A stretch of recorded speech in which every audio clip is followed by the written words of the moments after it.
come on to talk a little bit about climate change in Honduras and give you a quick overview of, what um, Honduras is experiencing and what they have experienced from climate change. I had the opportunity to go there recently, and I went there to do some prep work, which is the drug that you use to prevent HIV. But um, I've been there other times, and I've even been there to help with a relief program when they had a major hurricane. But let me give you a quick background of Honduras. So, Honduras is located in Central America. It's one of the poorest countries in the Western Hemisphere. It has a population of around 10.3 million.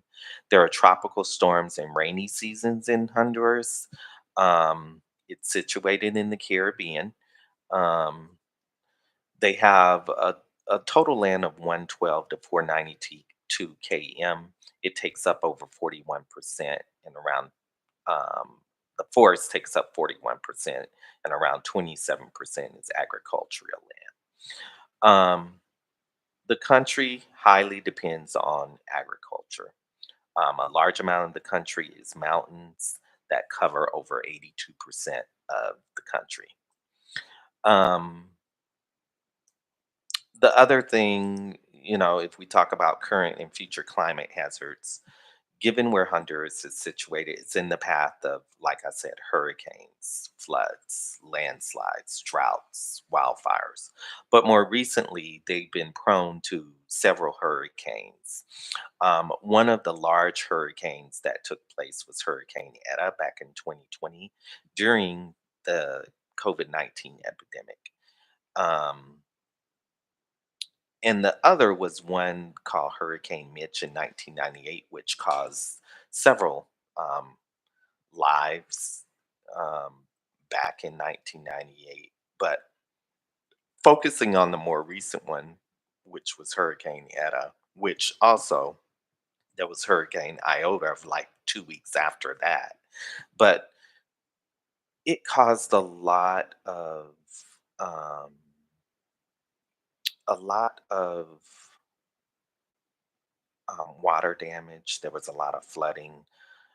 They didn't have access to water. They didn't have access to electricity. Um, People's health was were impacted because things were shut down. So lots took place because of this. And I think for the future, as we think about this, they would need to, come up with a solid plan to help control some of the climate and help mitigate some of the climate. And we'll talk a little bit about that. But, because more recently there was Tropical Storm Sarah that did a little bit of damage there from a flooding perspective. The other thing that we wanted to talk about is climate hazards and health risks. As I stated earlier, um, they really depend on agriculture. So that could be damage, access to clean water. Um, there are several different diseases that happen there: strokes from the heat, um, high blood pressure, um, cholera is an issue there. COVID-19 and dengue are also issues from a healthcare perspective. And then, if you think about it, 80% of the population there do not have health insurance. So, co benefits from climate change mitigation would be to reduce, improve health outcomes and reduce the amount of dengue and malaria. I didn't mention malaria, but it is a known disease there. Agriculture could improve the food security if we mitigated climate change. It would also decrease the risk of heat related deaths and strokes. And the economy could also be improved. Um, Health in the nationally determined contribution. It's going to take a lot of funding, but I think, considering that Honduras is an extremely poor country, if the government, could come together to get donations and funding from other organizations or partnering I think the next slide kind of talks about that too, from a national health response.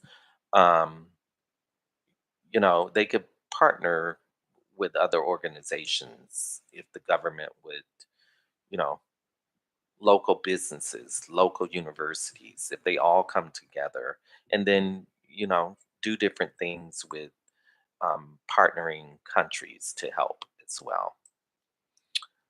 Um, And then the opportunities for action, work closely with bordering countries, adaptation fund support, partner with the church organization in the area and reach out to Climate Change Institute and partner with the local universities and local government to help push the above efforts that I just talked about. And that gives you an overview of, all of the like a climate change analysis of Honduras. I think it's a country that is forgotten sometimes, but if you go there and if you visit there, you will see that it is a country that is in need of resources and assistance. So that's it. So thank you for your time.